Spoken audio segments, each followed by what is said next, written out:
You're listening to the Build Your Business podcast, powered by Turnkey Coach, where we help business owners find freedom over fear. I'm Matt Reynolds. And I'm his brother, Chris Reynolds. Join us as we help build your business and move from fear to freedom together.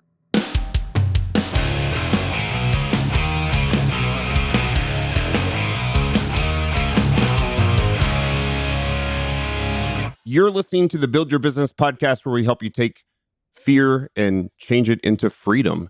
And I'm here with my brother, Chris Reynolds, co-host. I'm Matt Reynolds. Welcome to the show, sir. Hello, hello. Glad you're here. We're going to dive in today on core values because they're extremely important to us. And I never really worked in the corporate world where you climb the ladder at some major multi-billion-dollar company, but I've got a lot of my executives have. And they often talk about core values being this thing that is sort of put on a poster and hung on the wall, and no one really knows what they are or cares what they are, and it doesn't really drive their decisions. And so this will be a common theme, I think, in this podcast, not just this episode, but the podcast as a whole, that much of what we do when we talk about core values or, the game plan, goals, actions, and metrics, or business plans, or they are first and foremost for you, the founder. Yep. They're not for other people. They're not necessarily, it doesn't mean that you can't take them public. We'll talk about some of ours today. That's fine. They're not for going to a bank or for necessarily taking it first and foremost to investors or anything. This is the concept that helps keep you grounded in what makes you you, both personally and professionally, what makes your business what you want it to be. And so core values for us are incredibly important. My entire team knows what our core values are in the business. They've remained the same throughout the almost 10 years of business at Barbell Logic. And so I just want to open it up like this, and then we'll have some back and forth, is that when I think of core values, they really define the highest ideals for yourself and act as guidelines for your goals, actions, and other major decisions that you have to make, whether that's, again, personally in your own life or professionally. And so if we're honest with ourselves throughout the entire process of setting core values, which is what we're going to talk about today, how to identify your core values, how they should lead your decision-making, things like that. If we're honest with ourselves through that process, we can come up with a set of principles that will really guide all of our high-level decisions. Throw a quick plug in there for Undoing Urgency. So my book is currently on sale on Amazon. The Kindle edition is $1.99, so you can get it for $2. Even if you've bought that hard copy, it's nice having the Kindle copy, and then working through the audiobook right now. So that should be out soon. But that Kindle edition's $2. And so I have an entire chapter devoted to core values in the book. I believe it's chapter 5, if I remember correctly. And so we'll dive into that just a little bit.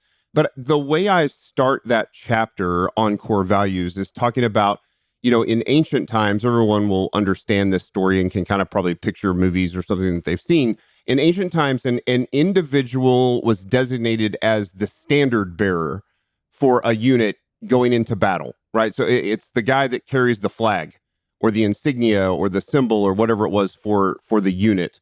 And in the chaos of battle, as you can imagine, much more chaotic in ancient times than it probably is now, that standard was the organizing force helping soldiers stay together and for commanders to be able to move their armies in the direction they wanted to go by directing the standard bearer on the field. So as you got sort of maybe turned around or surrounded by the enemy, you could always do a quick scan of the skyline and find where that flag that's flying high and go, oh, I'm supposed to be there.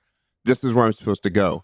And so it was this organizing force for the army to make sure that they were doing the thing they're supposed to do.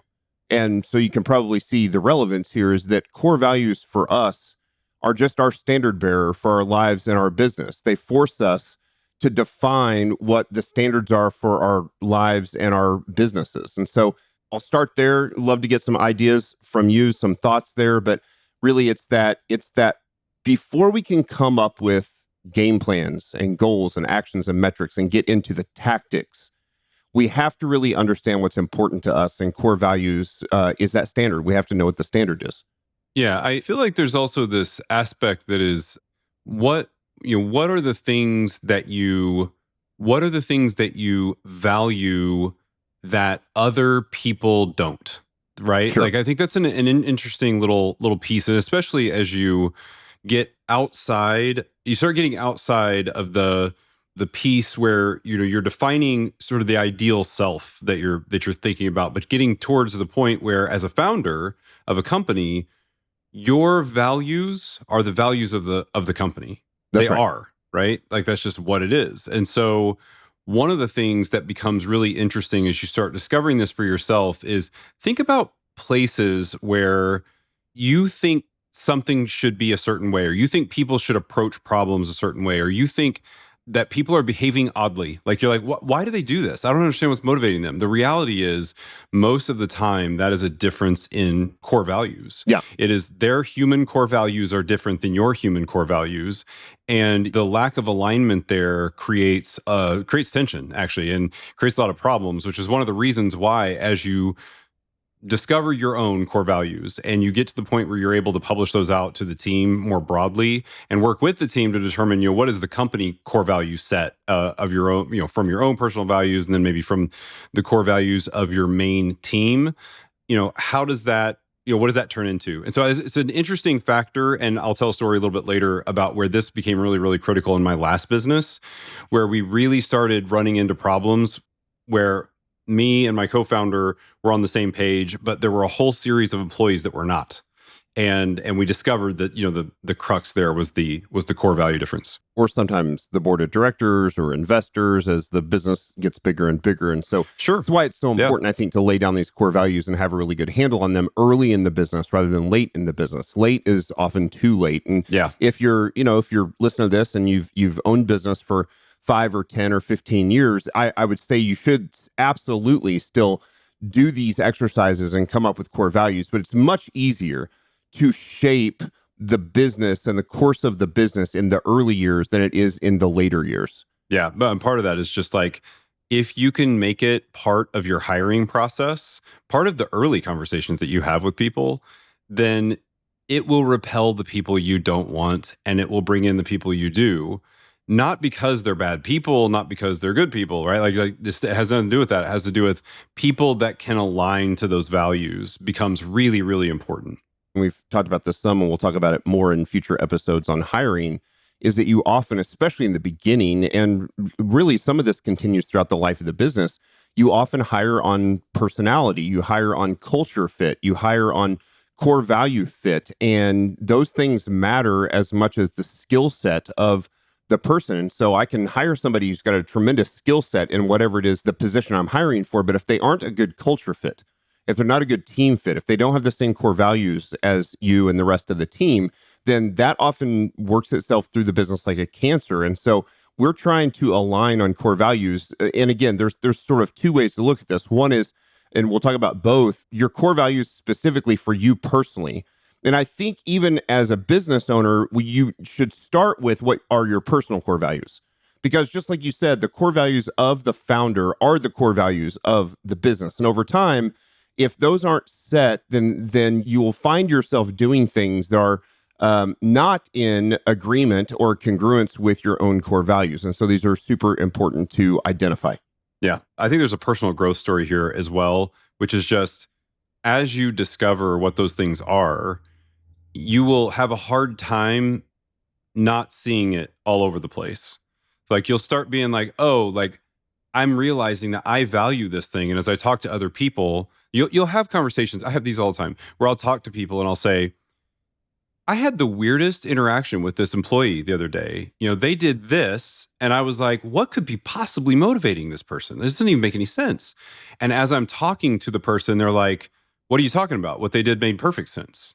And you're like, oh, you don't share these values either. You're talking to like a random friend. Right. And they're like, well, here's what they're thinking. They're thinking, blah, blah, blah. And I'm like, yeah, I don't care about that at all. I don't value that thing in the least. And that's something that clearly they value a lot.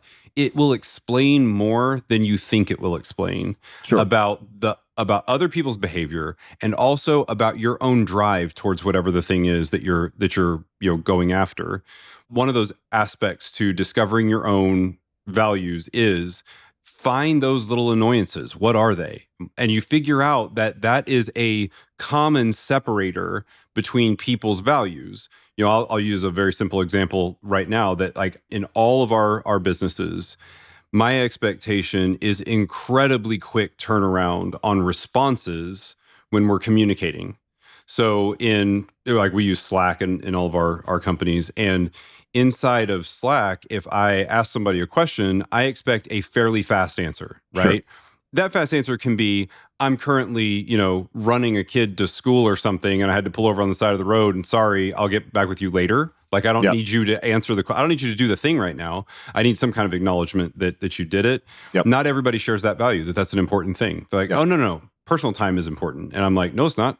So it's a very, very different set It of is things. important, but it's one of those things too where, yes, if there are good reasons for why you can't actually solve the problem right then, I'm the same way. I want to be just quickly acknowledged. I want to know that you heard me, and that either you're going to respond to that right away, or that you're letting me know I heard you and I hear that this is important to you, and I'm doing this right now, and this is, very important. And so I'll get to it very shortly. Yeah. You'll have my answer by 3 p.m. today, or whatever the thing is. That's fine for me as well. And so, but it gets you at a core value, right? Because the core value is, there is some high amount of value placed on communication and communication skills. yeah, Like, that's, absolutely. you start getting to the heart of why it bothers you that other people don't do this thing.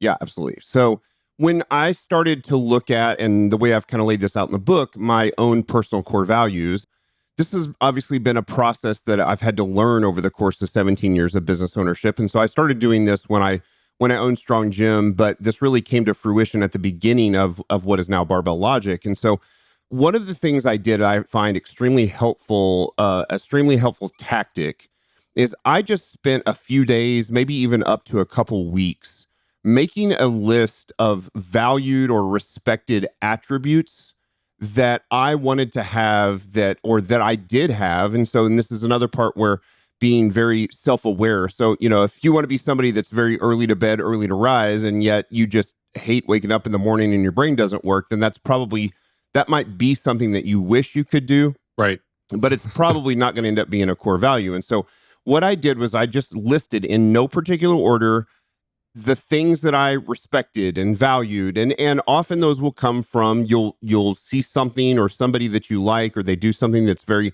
respected or valued, and these are attributes. These are not just personality traits, but they're actual things, and I'll give you some examples here in a minute. But they often come as well, just like you mentioned, from the opposite of the thing that you hate. Mm-hmm. Yep. For me, a big one that we'll dive into here in a minute is personal responsibility. Well, I can't stand victimhood mentality. And so often I might see someone who takes personal responsibility, and that's very respectable to me. But more often than not, I see people who play the victim. Yeah. And I go, I don't want to be that. So whatever the opposite of that is an attribute that I want to help define as part of my core values. And so the attributes are really the prerequisite or the prequel to the core values. And so I lay these out in the book on pages 95 and 96, and I'll just give you a few examples. I won't read every one of these. And again, the other important part of this is to understand, and I say this multiple times in the book, is that my attributes and my core values don't need to be your attributes and your core values. These are examples for example purposes only.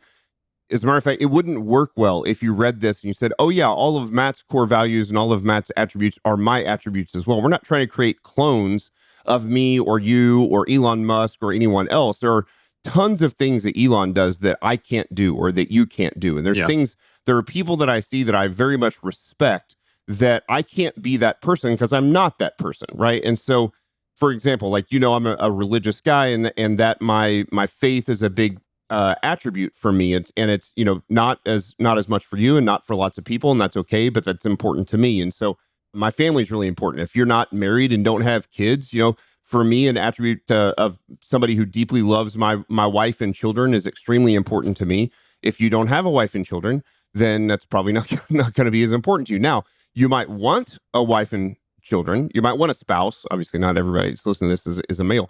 An excellent leader is an attribute to personal responsibility, someone who constantly invested in bettering myself, that insatiable pursuit of knowledge. Somebody who's focused on the importance of health, strength, and longevity is important. It's part of it's my job. It's what I do, but it's also like I want to be remembered as the jacked, wise grandpa, right? I always want to strive to be the best at what I do. That good enough is never the standard. It's always to be the absolute best at whatever it is that I choose to do. I want to be somebody who is, this is definitely something that's an attribute for me that is not going to be an attribute to many.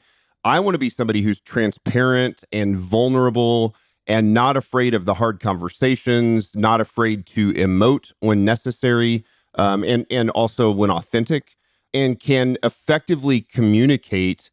It comes back to the communication for you. For me, that's effectively communicating both love and admonition, but with logic and empathy. I don't let feelings drive my actions, and yet that doesn't mean that emotions are inherently wrong to me, right? Yeah. So, Yeah. someone who served others gladly, I'm a service-oriented guy. Someone who is going to choose right over everything else, even when it goes against my own self-interest or my own financial interest. These things are important to me.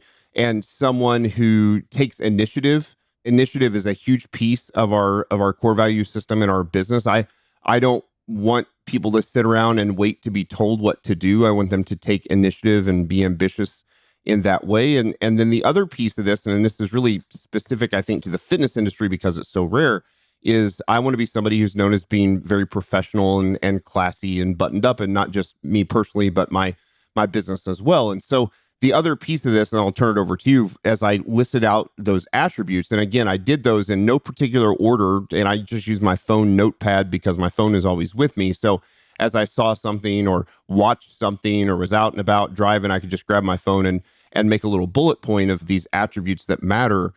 You talked about looking for these core values and these attributes that are really specific to you means they're unique to you, but that also allows, it will start to show you places where there are unique problems that you can solve. Yep. Because these attributes and core values are unique to you and unique to your business, then the thing that you're going to do is uniquely difficult because you're solving a problem that not many other people understand how to solve or why they need to solve it. Now, if you have a completely out there core value that's like no one agrees with, then that often will be a challenge or a hurdle for you and your business because no one else is going to see things your way. And so you do need to do things that are focused in a way that will bring about solutions for people who are struggling with problems. But before you ever get there, you've got to start with those attributes. So I don't know if you have some that you want to share that are important to you, or just any comments there on kind of listing attributes that put us in a position to then start to look at, okay, what are the attributes, and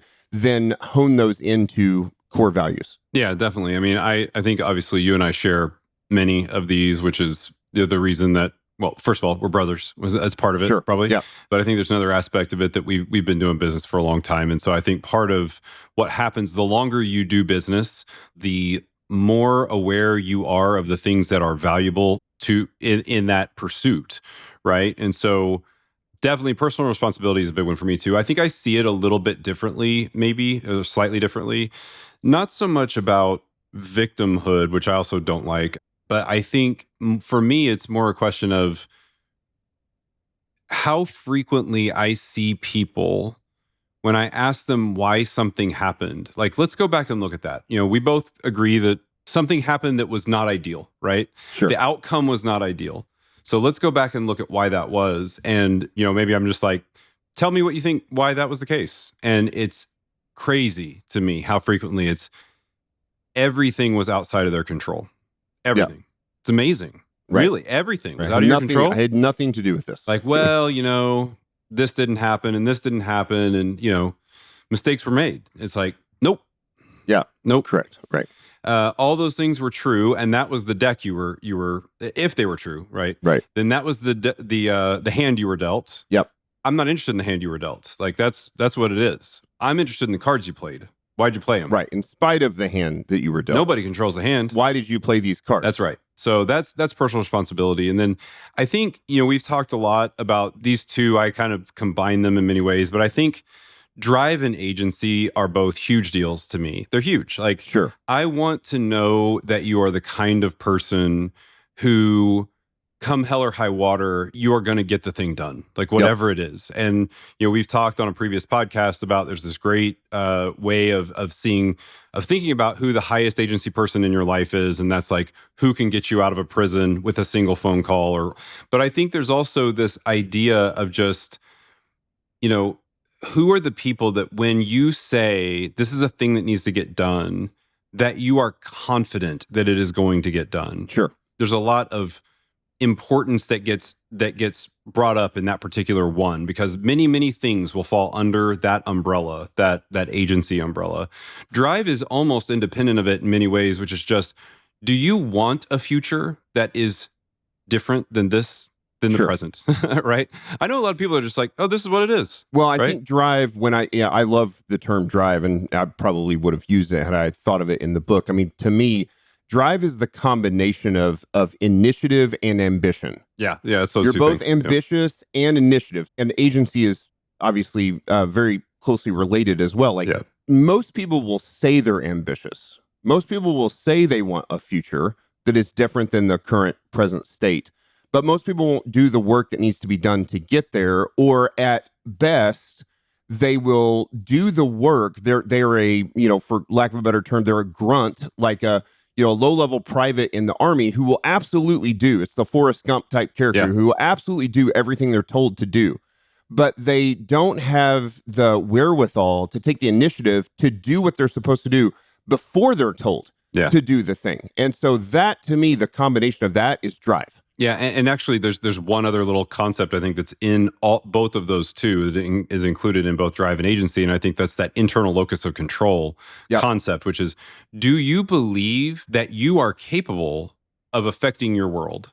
Yep. I'm not sure that this is learned. Actually, I'm not. I am unsure whether or not people can move from an external locus of control to an internal locus of control, which is to say, people who believe that the world is sort of going to go the way that it's going to go no matter what, and they kind of can't affect it.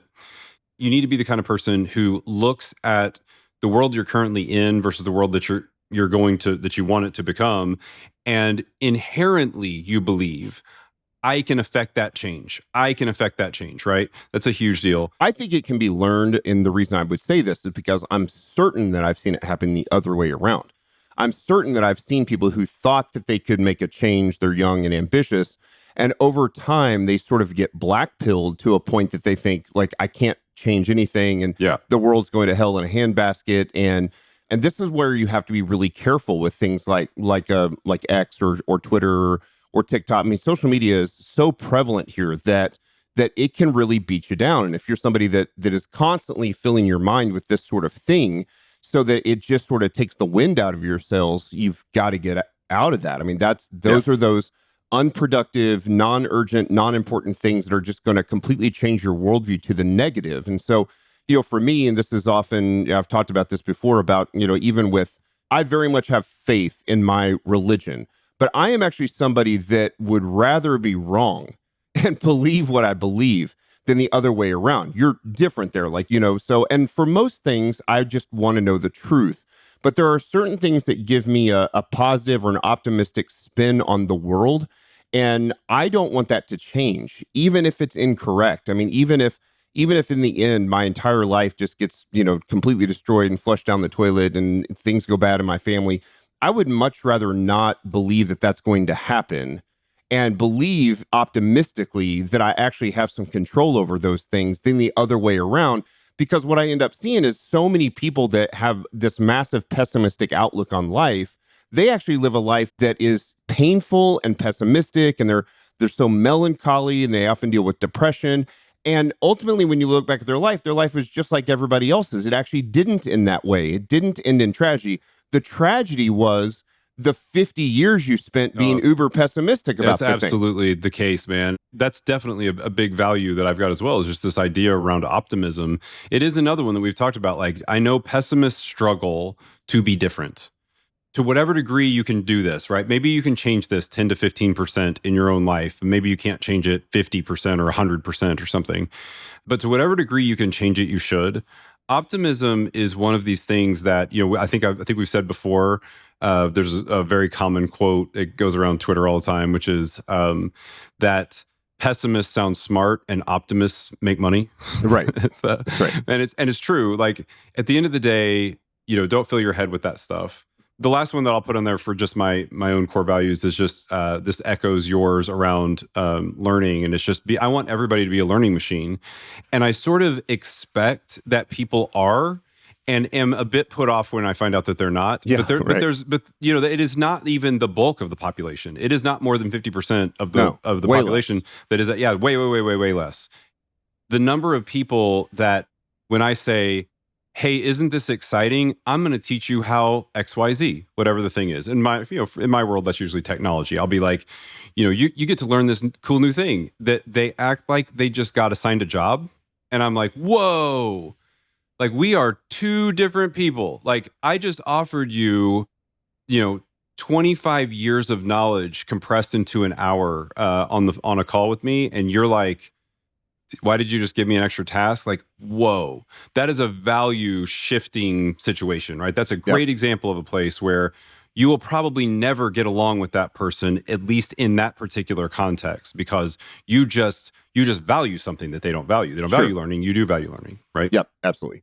When you end up with this list of attributes, and again, I think if you're intentional about kind of constantly thinking about these things that matter to you, this might only take 2, 3 days. This might take, again, a week or two, but you'll end up with this list of like, okay, this is a pretty solid list. It probably won't be 50 things long. It's probably going to be 10 or 15 or 20 things long. And then you can start to take these attributes. And again, as you originally write these attributes, they're in no particular order. You're just writing them as they come up in your brain. But then you can start to recognize patterns of these attributes, and you can start to put these attributes in blocks, in things that are connected. And so again, I've got, for me, I had an attribute that I listed as some of my attributes were never settling for good enough, financial responsibility, over delivering on promises, and being intentional. All of those attributes add up to one big core value, which I call personal responsibility, as we mentioned. And so when I look at my entire list of attributes of all of the things that I wrote down when I did this exercise, I was really able to come up with 3 primary core values for my life. And 3 is not a magic number. It could be 3, it could be 2, it could be 5. I think you've got to be really careful if it's like 8 or 10. It's probably too many, and you could probably condense a little more. And so for me, and this is on page 97 of the book. I'm actually going to read just a short section of it. So I really have 3 primary types of core values. My first one is internal core values. And the book says this: I want to be remembered as a man who never settled when it came to my faith and health, personal responsibility, or the pursuit of knowledge. I want to be considered worthy of the love and respect of my family, worthy of the role of a church leader, and worthy of being remembered as the jacked, wise grandpa. Comes back, this idea of legacy is a big piece of core value. Again, how do you want to be remembered after you're gone is a big piece of this. So internal core values is my first one. Second one is relational core values for me. I want those that knew me best to remember me as a sacrificially loving husband, father, and leader, not just in my words, but in my consistent actions.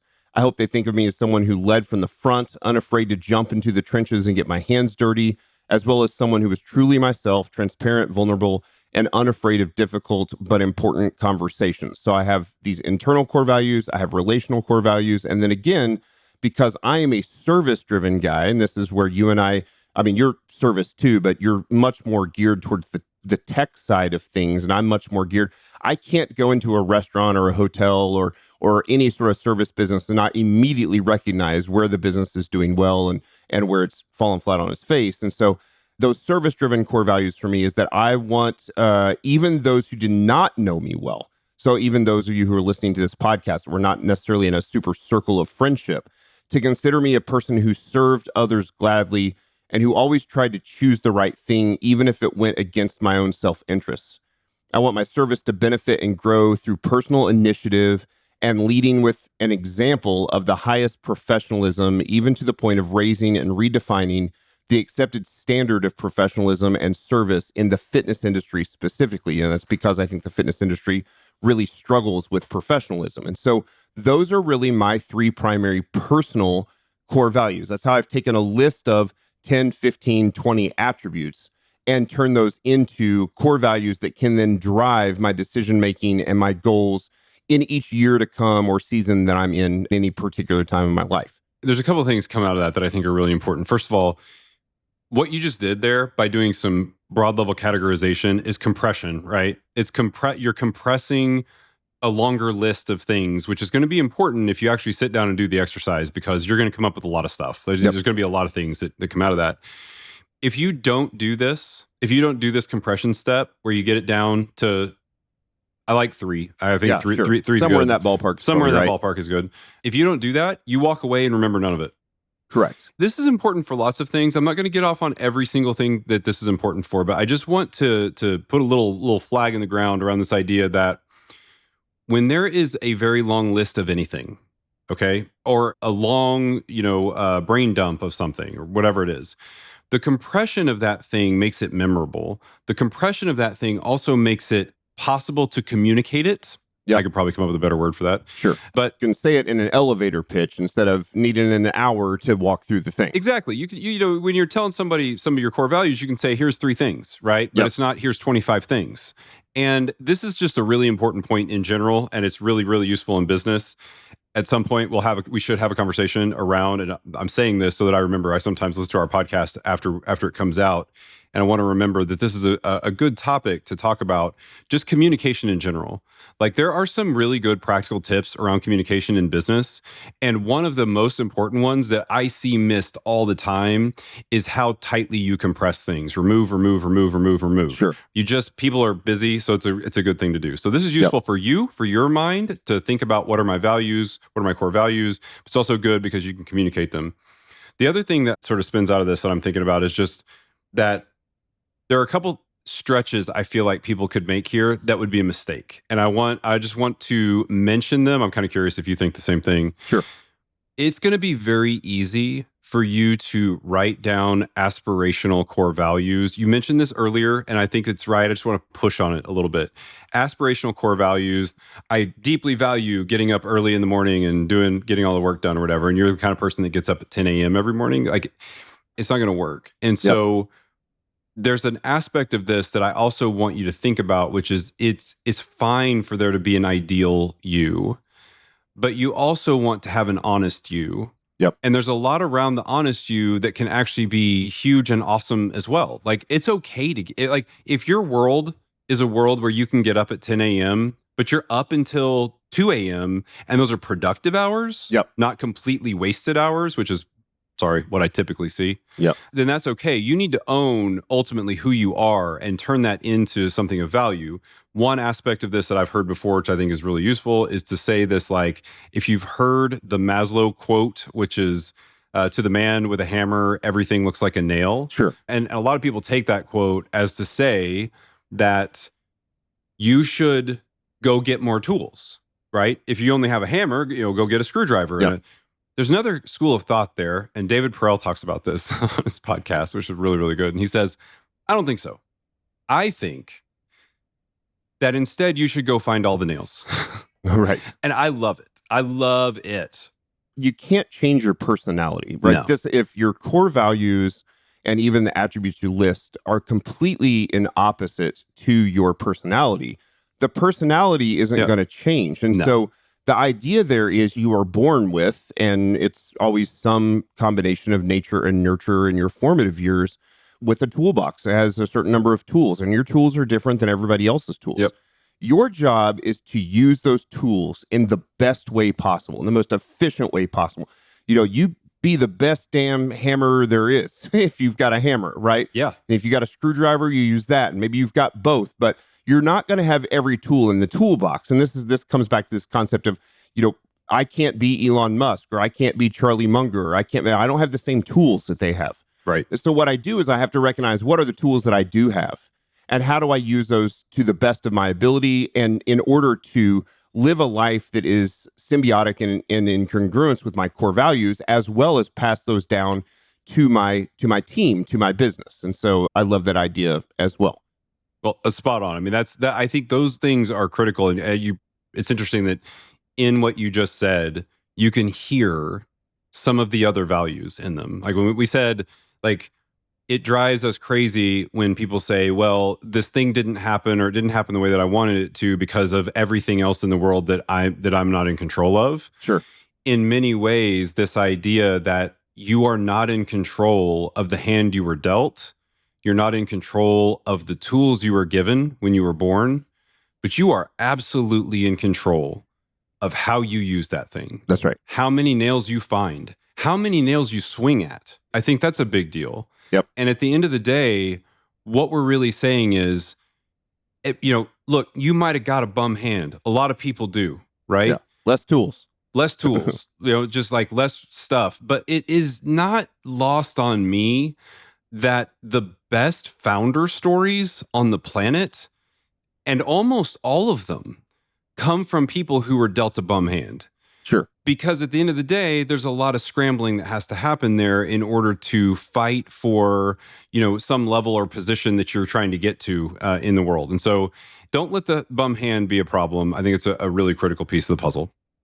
I think people often think that they would like to be given all of the best hand. No. But the reality is that it's the voluntary hardship that we have to overcome in the lack of tools that we have, or the lack of skills that we have, or maybe it's, whatever those things are that are the detriment to your hand that you're dealt, that you have to learn how to overcome, that really makes you resilient and makes you a winner at life when you've been handed everything. Yeah. One of the great struggles, I think, of those few families that have generational wealth and trust fund kids, and they're able to just give them anything they want, and why often by the third generation, that third generation has wasted all of the money in the trust fund and all of the things that grandpa worked for to build up this massive amount of wealth goes away. And, maybe at best, you don't waste all the money, but you're never really refined as a human being and learn how to overcome adversity because you never had adversity growing up, because you were given everything that you wanted.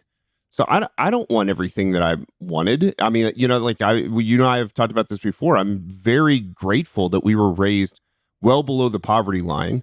We certainly were dealt a really good hand with, we had a mom and dad that loved us and loved each other and had a great upbringing, and you and I were close, and we learned how to be very creative in, the toys that we played with and playing sports and things, because we just didn't have all those things. But I wouldn't give that up for the world, because it made me learn how to be creative and resilient and very intentional about, what I had to work with. And so that certainly carries out through your adult life. It ultimately comes out with the way you raise your kids. Like, do you want, when you do well, when you're the breakout generations or whatever within your family, do you struggle with this situation where, like, what about my kids? I'm now parenting in a world I don't understand because I didn't come up this way. I like the adversity that I came up in. I think it's important. I also feel like it is a lot easier for me to connect with people across a very broad range of types of people, areas of life, working classes, and all those kinds of things. Like, it's just normal for me. We grew up in a world where, dad's a construction person or whatever. And so, like, when I'm talking to people in all different walks of life, I just feel like I'm talking to my people. Sure. It's just my people are just a really broad group of people, and it feels like very normal to me. That's not the way it is for everyone. And so most never get out. I think most either stay in, whatever socioeconomic class or working class that they're in. And maybe that's low, but it also may be high. It may be high. All right. Right. They can't relate to the everyman, whatever that middle of the bell curve is. And so, very important. Okay. So one quick aside that I want to walk through is that if you're listening to this, and this is another thing that I had to come to terms with, is that I hope if you're listening to this podcast, you are someone who is in a never-ending pursuit of knowledge, that you try to think about the deep things in life and the things that really matter. And so I'm going to be under the assumption that you are thinking this direction anyway, or you probably wouldn't be listening to this podcast. But if, as we talk through these things, you're still struggling with what are my personal core values, or what are the attributes that I really value and respect, one of the things that you can do, and we did this in the business and in early 2017. So we were sponsoring a big powerlifting meet out in Portland, and we rented this big Airbnb house that all the leadership team stayed in.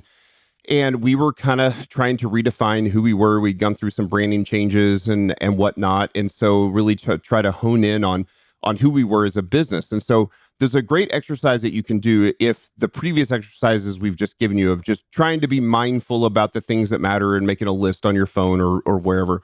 If that's not really working or you're not seeing a lot of patterns that you can hone into core values, the thing that we did as a business, we didn't have a lot of time. We were just there for a few days, but everybody was in the same house together. And so this is what we did. We took several hundred sticky notes, like actual Post-it notes. And we took maybe 20 minutes or so. And we had every single person, we all sat in the living room. Nobody talked. It was kind of quiet, Pomodoro type times. And we wrote down every important task that we did in the business, either that you did personally or that you knew that we were doing. These were all just tasks. But the key there was that they needed to be important tasks or what you would interpret as important tasks. And then we would take those sticky notes and we stick them on the wall. And so we had taken down, there were some mirrors and artwork and stuff in the living room. There's this big, massive open living room, kitchen, dining room area. And at the end of that 20 minutes, I mean, there were probably 8 or 9 of us there. It was just covered in sticky notes everywhere.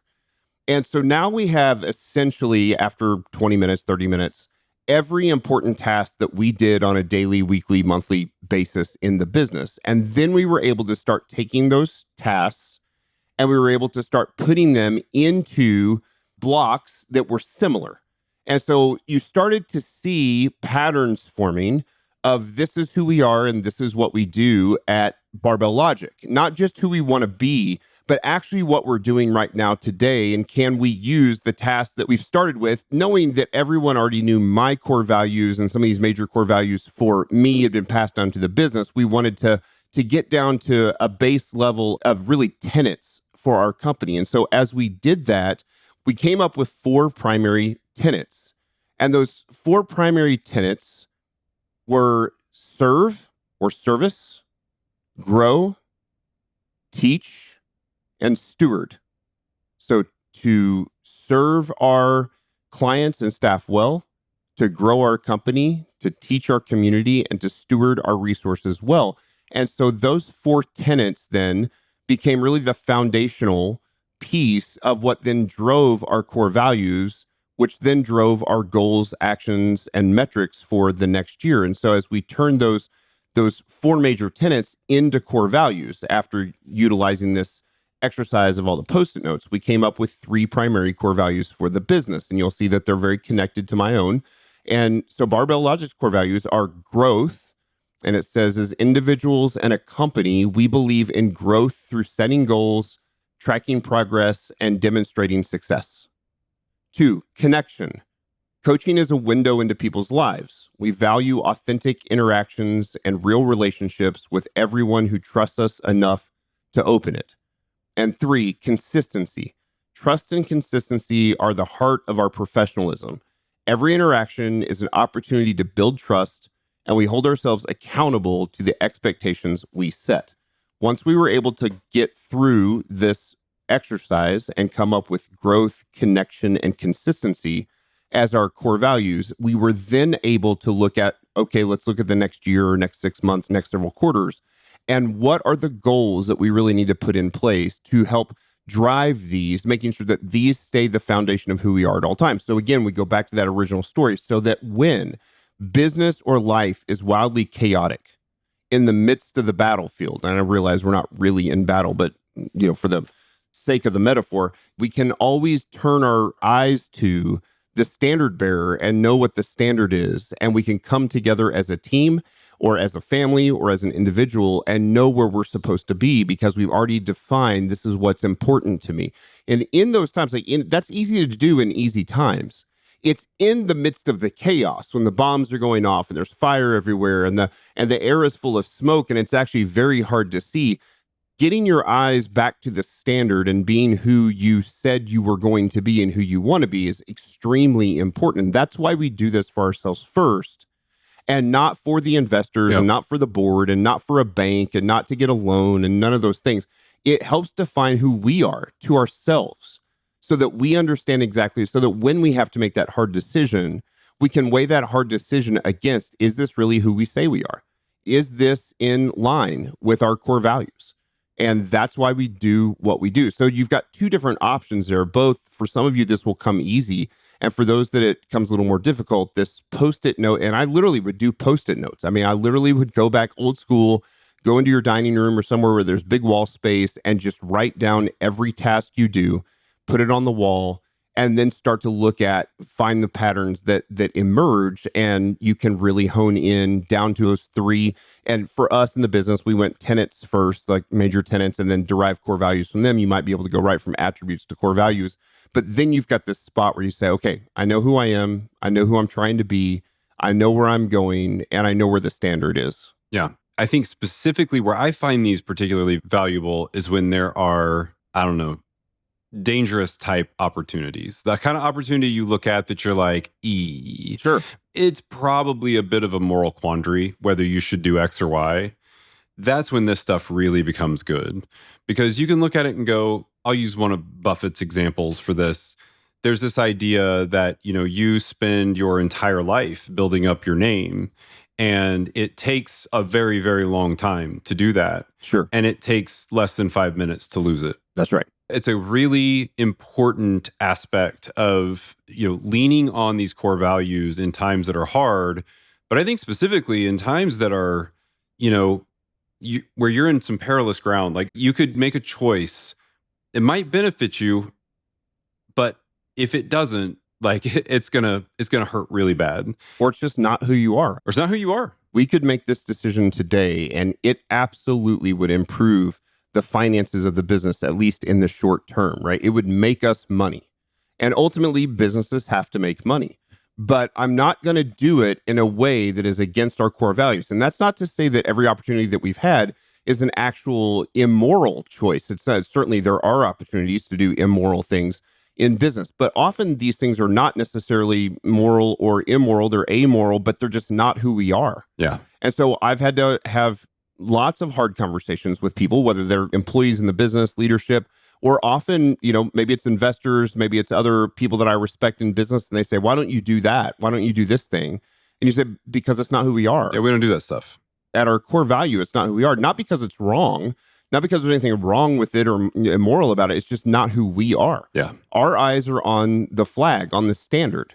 And that helps define what we're going to do and where we're going to put our efforts over the next year or season. Yeah, So, and you can even say, like, even beyond some of this morally treacherous ground kind of concepts and that type of thing, you can even say that, like, the biggest things you're going to pursue around the, big company goals, like, let's say, your top couple things you're going to do in a year, you'll have people that'll come up sometimes and say, like, why don't we do this thing, this other thing? And that's a great opportunity for you to be like, yeah, because it doesn't really align with where we're planning, where we're going, all it's very useful for that. Yeah, or it's just not a priority right now. And again, a big piece of the book is about deprioritizing. There are 25 good things that actually are in alignment with our core values that we could be doing right now. Yep. Only we can't do 25 things because you end up being a jack of all trades, master of none. Yep. And so we have to then identify what are the things that we can do, the 2 or 3 or 4 things we can do this year that will move the needle the most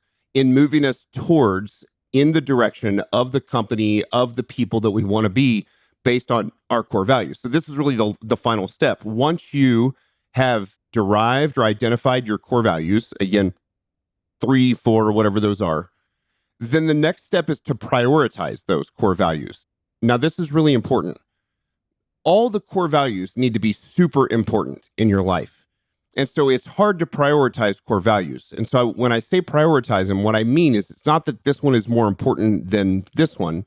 It's that in the next season of life, year, often it's a calendar year for a business, whatever, where are the places, what are the core values and the primary goals that you can focus on that will move the needle the most, or that you can improve the most in being that company or that person that is in alignment with those core values? Often you will have, if you've got 3 or 4 core values, you might have, say, 2 of the 4 that you're doing very well on and that you're just, you're firing on all cylinders. You're never going to be satisfied. There's always things that can be improved on. And then maybe there's 1 or 2 that you're like, we're sort of deficient in this right now. And it is who we are and is who we want to be, but we have to do it better. And so that's where the prioritization comes not in a lifetime of this core value is number one, this one's number two, but in a season, a year, whatever, of a few quarters of we are going to focus on this one right now or these two right now, because we can't really put all of our eggs in all of the baskets of all of the core values. You can't focus on every big rock at the same time, or you get none of them accomplished. And so once you identified what the core values are, you prioritize them in where the places you can make the difference. And then that drives building out your game plan of goals, actions, and metrics, and specifically the goals, which then are supported by the core values. That's right. Call out to our dad, our late father. It was common for me to get overcommitted. And they finally let me play football this one particular year. Matt never got to play football. I was very upset about it because I begged to play football every year, and then they never let me play, and then they finally let you play. Yeah, you begged them, the coach begged them, and so they finally put me on this football team. And I liked playing it. Apparently I was decent at it, but I was way overcommitted, and I had never played football either. So this was like my sophomore year in high school, and I didn't really know like all the things. The rules. So it was a big curve for me. And so I was talking to my dad about it because I was like, I don't know what to do. Like I have no time. I'm having a hard time even getting my homework done. I was in that and 40 other things in high school. And Dad told me then, and I remember this lesson to this day. I remember the way he sounded. I remember where he was sitting. He said, Chris, in life, there are always going to be more good things that you can do, and you shouldn't actually do them because you only have time for the best things. That's right. it. And you can take that same lesson said by Warren Buffett, where he says you should go through and make a list of all the things that you want to do with your life, all the ways you want to do it, and prioritize that list. What's the number one thing, number two thing? And then all you have to do to be successful at life is just go take whatever is under number three and erase it all. That's right. Like you can never do those things. Yeah. There is a more profound lesson there that most people that have just heard us talk about this will never get. But I want to be like really clear about it. There are a lot of things that you probably want to do with your life, or things that you value, things that you enjoy. For most people, maybe it's just things you enjoy that you really don't have time to do. Yeah. Like you just don't. None of them are bad things. That's it. None of them are bad things. Like, well, maybe there are some bad things that are in there that you shouldn't be doing. Sure. But for the most part, the ones that are the struggle are the ones that are good in some contexts, but for you, and at least right now, are not things that you can possibly do. And so keep that in mind as you think about these. Like you've got to keep your focus on a very, very small number of things. Yeah, we've had to have a lot, and we've gotten pretty good at it, but we've had to have a lot of sort of hard conversations with, with employees or leader. I wouldn't say leadership, because I think most of the leadership team is really on the same page with this. If you always have employees or people that are associated with your business or investors or board or whatever, that if they were the CEO, if they were the founder, they would choose some different things that they would focus on. Yeah. And we have to have these hard conversations that say like, hey, I think what you're saying is a good thing. It's not a bad thing, but we just don't have the bandwidth to do that right now. And it's because we have these other things that we believe are more important and are going to improve the business and move us in the direction we want to go, move the needle more than this thing would. And sometimes they disagree with you, and sometimes they accept that and say, well, thank you for giving it thought.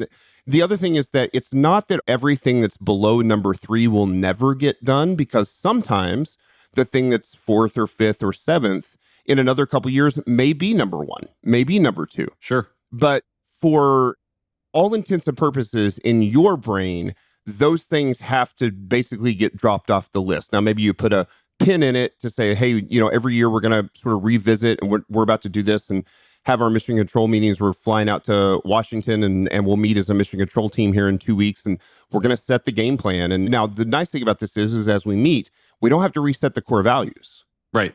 We don't have to reset the tenets. Those things stay the same. And so now what we look at is we say, okay, where are the things that we can focus on in 2025 in alignment with our core values and our tenets that will improve the business as much as possible in 2025? Where do we need to put our efforts?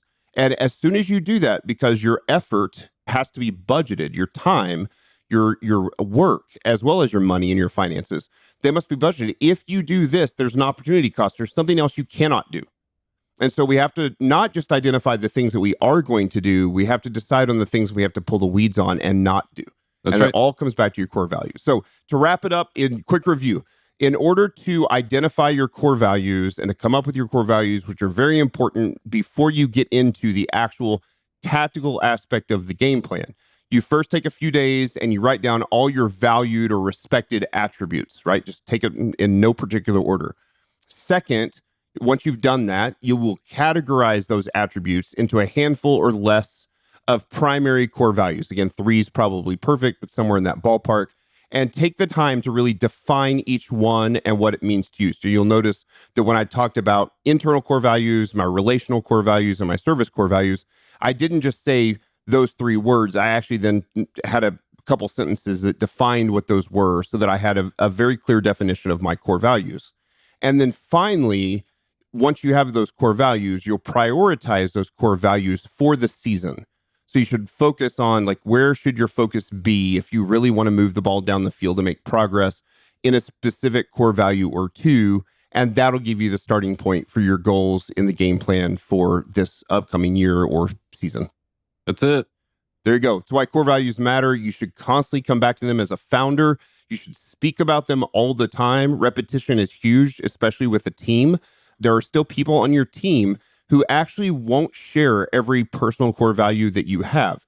That's okay, right? You're still hiring for cultural fit. You're also hiring people that are good where you're not. But your job as a leader is to make sure you get everyone on board at the business on the business's core values. And the business's core values, everyone is going to understand, is an extension of you, the founder's core values. And so your job is to get people on board, even if their personal core values don't align perfectly with yours, and they won't, nobody's will. But we have to be great leaders in helping get people on board and bought into the core values of the business. That's why that matters. And then we can start to dive into the goals, actions, and metrics. So there you have it. It's another episode of the Build Your Business podcast with Matt and Chris Reynolds.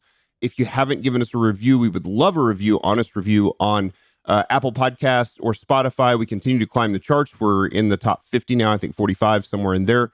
Each week, we seem to jump another 10 plus. And so those reviews are super helpful to us. Again, would love a 5-star review, but really just want an honest review of the podcast and give us good feedback. We read through those and certainly take those to heart.